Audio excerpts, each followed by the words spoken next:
¿Cómo podemos disfrutar juegos del pasado? ¿Cuáles son nuestras alternativas para disfrutar estas gemas perdidas en el tiempo? O más allá, preservarlas por motivos históricos en su representación más exacta posible a como fueron disfrutados en sus tiempos de gloria originales. Hoy en día existen muchos emuladores que uno puede probar en su propio dispositivo personal, sea una laptop, una computadora de escritorio o hasta en una Raspberry Pi. Estos utilizan software, máquinas virtuales, para copiar los resultados de estas consolas y máquinas de antaño que tanto amábamos. Pero, ¿qué tan fiel es emular en un CPU moderno de uso general una máquina de arcade de hace 40 años? Por suerte, para los historiadores y entusiastas de los juegos retro, existe una mejor opción. Mi nombre es Ignacio Vargas Campos y me gustaría introducirlos al maravilloso mundo de los videojuegos en FPGA.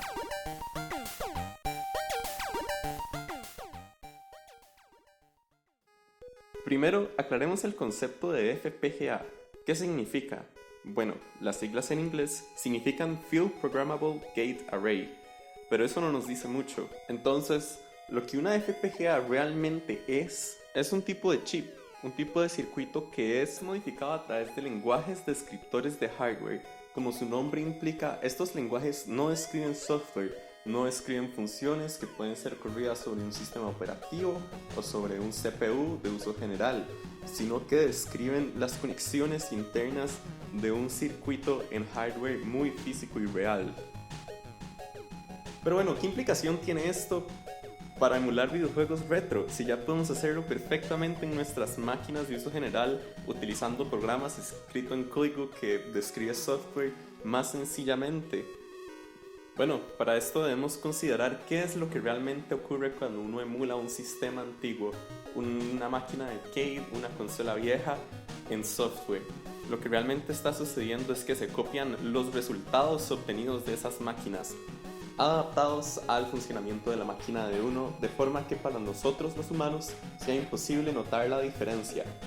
Pero la emulación de hardware es algo más profundo, no solo emula los resultados, se concentra en emular el proceso a través del que funcionan los videojuegos, las máquinas, lo cual, por ende, nos da los mismos resultados, pero es una copia más perfecta del sistema antiguo que queremos replicar.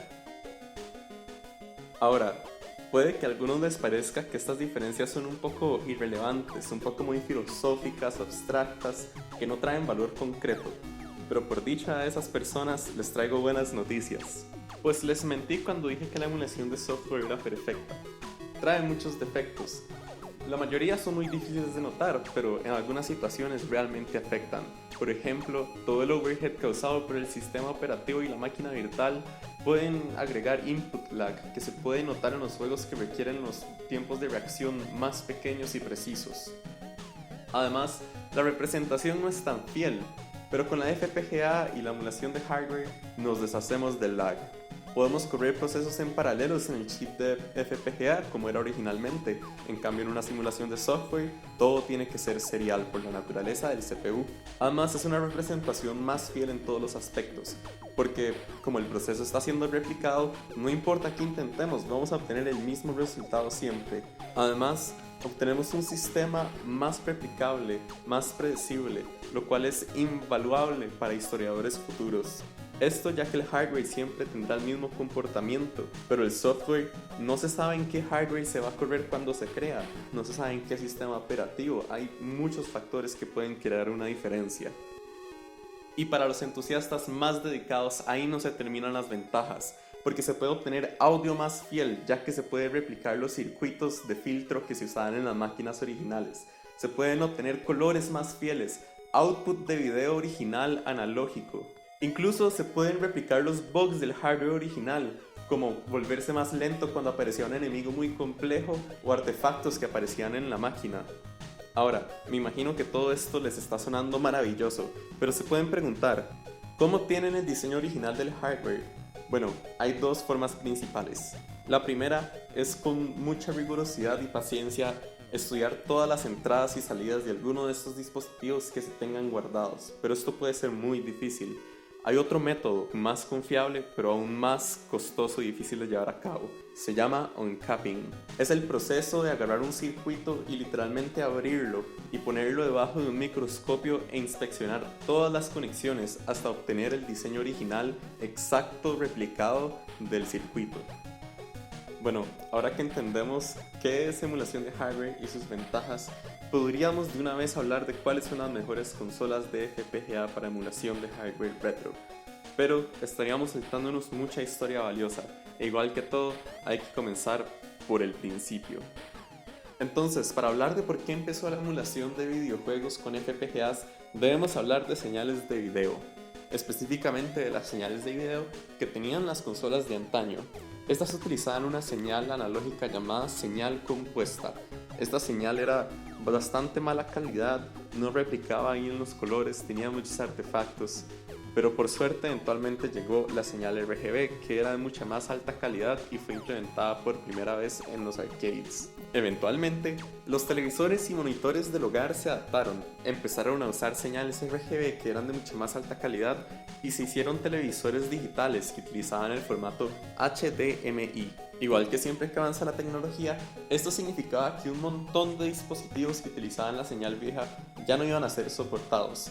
Muchos teles tenían soporte legado para esos dispositivos, pero era de muy mala calidad porque los manufacturadores de televisores querían ahorrar costos. Esto llevó a una comunidad de jugadores que querían jugar sus consolas y juegos viejos en los televisores nuevos a crear dispositivos llamados upscalers. Estos dispositivos toman una señal analógica compuesta y la traducen a una señal RGB digital. Ahora, si investigamos cómo estaban creados estos dispositivos upscalers, pues efectivamente los creaban con FPGAs. Este fue el comienzo de la emulación de hardware con FPGAs. Ahora, traducir una señal de video no es emular una consola entera con FPGA, por lo cual nos falta un poco de camino por recorrer. Específicamente, hablemos de los cartuchos de videojuegos. Conforme las consolas viejas y los videojuegos se iban descontinuando, cada vez era más difícil y más costoso poder obtenerlos para poder seguirlos disfrutando en su hogar. Entonces una comunidad de jugadores creó un dispositivo FPGA nuevo que era una réplica de los cartuchos de videojuego, pero este tenía la capacidad de cargar juegos desde memoria flash, por lo que solo se debían de tener guardados en una tarjeta SD, que era muy conveniente. Estoy seguro que muchos de mi generación conocieron este tipo de dispositivos para su Game Boy y sus DS. Eran dispositivos que nos permitían descargar juegos ilegalmente desde el internet para poder jugarlos, porque como éramos niños no podíamos pagarlos y era muy difícil de conseguir los juegos más chivas en Latinoamérica. Pero bueno, dejando la piratería de videojuegos, este fue un gran paso para la preservación de los juegos y nos llevó un paso más cerca a poder emular consolas enteras. Toma en cuenta que los cartuchos de juegos para las consolas no solo tenían la memoria de qué hacía el juego, sino que también tenían circuitos que mejoraban el rendimiento de las consolas. Por ejemplo, circuitos que daban mejor matemáticas para el renderizado de 3D. Ahora, rápidamente, antes de hablar de las recreaciones de consolas en FPGA, debemos hablar del concepto de un core. Un core es un set de bloques lógicos que replican una función entera en la FPGA. Por ejemplo, puede ser una unidad de procesamiento de imágenes. Pero para nuestros fines, hablaremos de cores como el tipo de máquinas que puede recrear una FPGA. Ahora finalmente llegamos a la recreación de consolas enteras en FPGA. Realmente no se sabe cuál fue la primera recreación de un sistema entero en una FPGA, pero se cree con mucha certeza que puede ser la C1, un sistema del 2002 que recrea la antigua computadora de los 80s, la Commodore 64. Después de la C1 empezaron a surgir varios proyectos parecidos que fueron muy influenciales, como la One Chip MSX del 2007 o la muy importante Minimi del 2005, que buscaba recrear la antigua computadora Amiga. Este tipo de proyecto fue ganando mucha popularidad, hasta que en el 2011 hasta se fundó una empresa cuyo modelo de negocio era vender consolas retro recreadas en FPGA.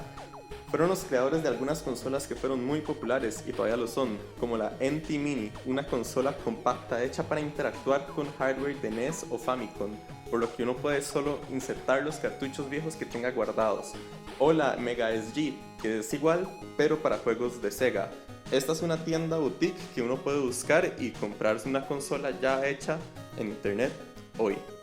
Ahora, todos los proyectos que hemos mencionado replican una sola consola o un solo tipo de ordenador viejo, pero todo eso cambió cuando en 2015 inició el proyecto Myst. Inspirado por el proyecto de Minimig, este buscó replicar también la computadora Amiga, pero también la computadora Atari ST, por eso sus siglas. Esto significa que un solo proyecto de FPGA replicaba dos computadores diferentes, o sea, la FPGA contenía dos cores. Al proyecto Myst se le fueron agregando más cores conforme continuaba su desarrollo, pero este era solo el comienzo, ya que lo que le seguía era mucho más grande, y es lo que hoy es el estándar dorado de emulación de hardware con FPGAs y la opción más popular si desea construir su propio sistema.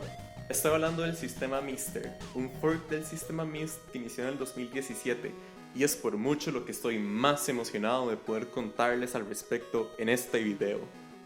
Ahora, introduzcamos bien al sistema Mister. Este es un proyecto de fuente abierta, open source, mantenido por Alexei Melkinov, el cual tomó gran popularidad en el 2018 cuando fue notado por la comunidad preservadora de videojuegos. Este está basado en el board de E10 Nano de Terasic, que trae un chip FPGA Cyclone 5 y también trae un chip ARM, en el cual corre un Linux muy ligero que utiliza para tareas fuera de la emulación, como cargar juegos de una tarjeta SD o networking. Ahora, para entender por qué la plataforma Mister es tan favorecida en la comunidad, veamos un extracto pequeño de la cantidad de features que trae. Por ejemplo, opciones de video extensas, soporte para guardar los juegos sin importar la plataforma, soporte externo de MIDI, capacidad de intercambiar controles muy fácilmente, memoria externa expandida, y eso es una pequeña parte, y además la más importante para mí, la cantidad inmensamente amplia de cores que tiene la plataforma. Jamás podría cubrir la lista inmensa de cores que tiene Mister, en especial dado que constantemente se le agregan nuevos, dada la naturaleza open source del proyecto, pero algunos importantes pueden ser la PDP-1, que es una supercomputadora de 1959 que no cabría en el hogar de uno, hasta la Apogee, una computadora soviética hecha en casa de 8 bits que fue creada en 1986, hasta computadoras populares como la Commodore 64 o la Apple II, hasta juegos de arcade clásicos como Robotron o Wizard of War, hasta arcades más nuevos como Neo Geo, que es un sistema de arcades que existieron a través de los 90s hasta los 2000 tempranos. Algunos features no vienen con el sistema base, pero son muy fáciles de agregar. Por ejemplo, si se desea una salida analógica en conector VGA para utilizar con un monitor viejo de CRT, es muy fácil, solo se requiere el I/O board, un board que trae entradas y salidas extras, como lo es la salida analógica de video, y también permite más customización. Es muy recomendado también si se quiere poner un casing bonito de decoración alrededor del sistema. Finalmente, me gustaría dejarlos con la información mínima relevante y las referencias necesarias para que puedan obtener una Mister ustedes mismos. Es mucho más sencillo de lo que pueda parecer inicialmente. Primero, comencemos con el tema que es probablemente el más delicado, el costo en sí. Este es relativamente bastante alto, comparado a, por ejemplo, un emulador de software que es esencialmente gratis. Por eso es que este tipo de hobby es realmente para los más entusiastas de los juegos retro. Pero bueno, comencemos. La mayoría del costo se concentra en el DE10 Nanoboard. Las FPGAs son bastante caras, y aunque esta es bastante manejable el costo relativamente, igual es entre 160 y $200 por sí sola, dependiendo de dónde se la consigan. El resto de cosas sí son bastante manejables en precio y puede que hasta ya las tengan. Por ejemplo, un micro SD de 2 GB, un teclado USB, un hub USB de esos baratos que se consiguen en cualquier super y una pantalla digital con conector HDMI. Y ya, eso es todo. Y finalmente, para la instalación de la misma es muy sencillo, pero no tengo tiempo de cubrirlo en este video, por lo que los voy a referir a probablemente la mejor fuente de todas, que es el repositorio oficial de GitHub. Los invito a revisarlo, si aunque sea solo para quitarse algunas curiosidades que tengan sobre el sistema. También, si no les gusta mucho leer, pueden buscar un video cualquiera en internet, por ejemplo este por James Mackenzie, dura solo 5 minutos, realmente es una instalación sencilla que cualquiera podría llevar a cabo. Y finalmente con eso, doy mi introducción a videojuegos en FPGA terminada. Le doy gracias a todo el trabajo suplementario sobre el que me apoyé mostrado en pantalla ahora mismo. Muchas gracias.